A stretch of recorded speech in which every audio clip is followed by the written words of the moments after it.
Hey everybody, so I hope you're all keeping super well. It's been a little while. I hope you all had a splendid Christmas and New Year, if that's your kind of thing. I know I did. So thought I'd just do a quick tour of what's been going on. And as you can see, or you may not be able to see, a few changes. I've had that bandsaw for probably 6 or 7 months, but it was on a very high stand. The guy I bought it from, I think, was involved in making prosthetic limbs, or specialist, that kind of thing. And the table was a lot higher, so I needed to make a very simple cart on wheels to move around that.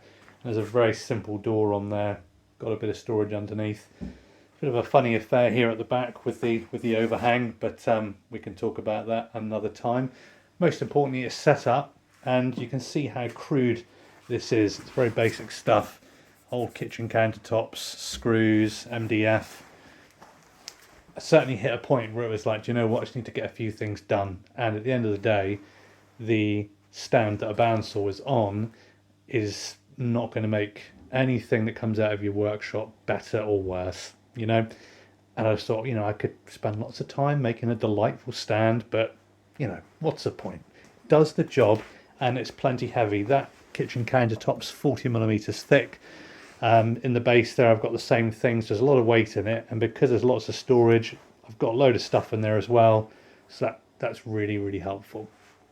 So we can do a bit on setting up a cheap bandsaw and what we can expect with that. It's got about 6 inches of cut, but to be fair, if you're going to start cutting 6 inches, it's probably going to be pushing it just a touch. And while the Christmas decorations were coming down from the loft, I had wood up in the garage loft, and I thought I'll bring that down because just storing up there is not going to do anything. So I've got that down and perhaps use it up on a few simple projects. And the lathe, very much like the bandsaw, I think I got that certainly again during the summer of last year and just haven't got round to setting it up. I did do a day course with a local wood turner to get me a bit of confidence and to hopefully show that I wasn't going to kill myself or do anything silly. And yeah, I'm kind of set up there. I've just got a couple of things that I'm waiting to arrive, but it's pretty much there and ready to turn. Dehumidifier, we talked about that. That's been working well. Love-hate relationship with the old tool chest. Bloody thing's in the way, to be quite honest. If I had more wall space, racks are the way to go. That thing was lovely to make. It's good fun. It looks good, but yeah, it does take up some room. And the bench is nice and tidy, so I'm ready to start making something new. So I'm going to try and put you in the camera tripod without having to stop the video to do any crazy edits. We'll have a brief chat and we'll wrap it up. So I think we did that successfully.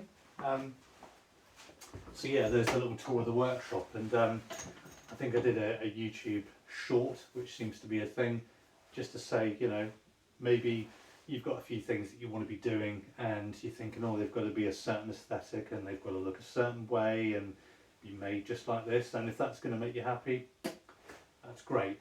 But you can soon, unless it's your job to curate a lifestyle and to sell that lifestyle, you can soon run out of time. And I just thought, you know what, I've got some scrap material around, let's get the base sorted out for the bandsaw, get the lathe set up. And although it isn't making things, which is going to be more fun than that, got it done. So really pleased about that. Tidying up, I found something that I was encouraged to throw away and I didn't. And I don't know if you're in the UK, we did have a nasty cold snap during December, and I wish I had been aware of where these gloves were. I think these were, you wouldn't say fashion gloves because I'm not a fashionable guy, but they're very fingerless, fingers out and keep the hands pretty warm. Really going to keep these to hand, dreadful pun, but if we get another cold snap, now I've got them to hand. Stop making dreadful puns. I might just cut the thumb off though, but that's good because it was so cold. It was like -7 degrees Celsius. I don't know what that is in imperial, but it was chilly. And if you're just coming in here for like an hour, it was too cold. And there's always so much to do on the run up to Christmas with family and whatnot that not much happened. So yeah, that was all good. Slightly off topic thing, but not a big rant or anything like that. One thing I have noticed with doing these videos is get used to seeing yourself in the mirror, and certainly when you watch yourself on video, you appreciate maybe how out of shape you've got. And I got to a weight which I shouldn't have got to, and that's just a personal thing. I'm not judging anyone else's life choices. People can do what they want, but for me, I thought I needed to do something about that. So I've been doing it since the beginning of November, so it's not anything that I've just done recently. And I've lost, I think it's about 24 pounds in total. I've just got a bit of a spare tyre around the middle to go, and that'll sort me out. And unfortunately, it's meant that I can't do quite as much woodworking because I've been trying to walk a bit more, which has been very effective, mixed with obviously a good diet and good lifestyle. And it's surprising, I didn't think I was that bad, but it's amazing how once you really reflect on what you're doing, how you can maybe get a bit out of hand over time. But anyway, back to the woodworking stuff. So, like I said, some turning. The only other thing I'm waiting to turn up is a very simple dust extractor, mainly because I want to obviously use a dust extractor with the bandsaw and set up a basic chip collection behind the lathe.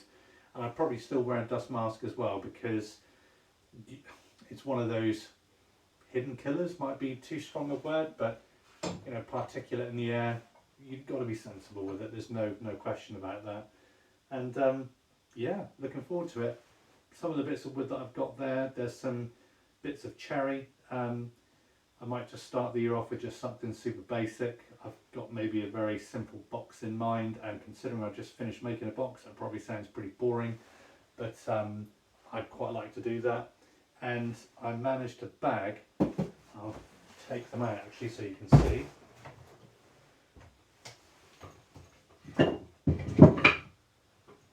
A couple of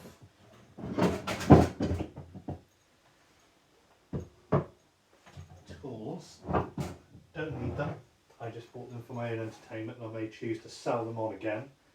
But it was, I think it's the, never used to be a phrase, but it's the phrase that's come into being, premium tools. I'm not sure there ever was such a thing. I don't know when the term premium came into existence, but it exists now. I've got one of the older Clifton 5.5s, and it just needs a little bit of TLC. It's been used, and I wouldn't say abused, but it's had a bit of use there.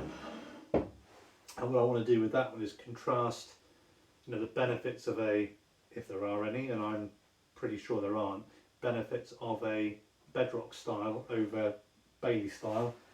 And also, I'm personally not a great fan of bevel up planes, but these two came up with the same opportunity. Again, this one needs a little bit of restoration work, the woodwork's a bit tarnished, but I thought rather than just flapping my gums on why I don't like them, it might be useful to have one so I can demonstrate why you might hit some limitations or why I'm not so keen. Again, one of the first things is if I'm planing, it's very hard to get to the adjusters, whereas on these ones the adjusters always feel like they're a lot closer to hand. So we'll have a chat about tools as well, because that's always good fun.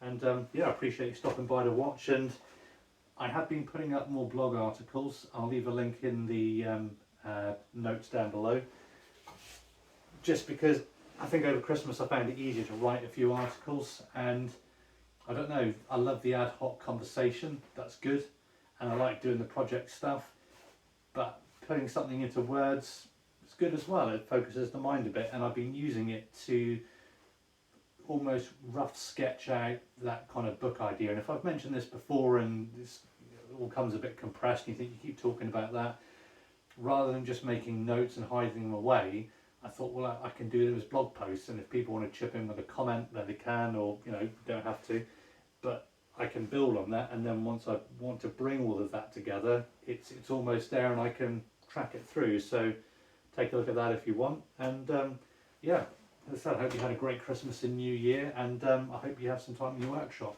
See you soon.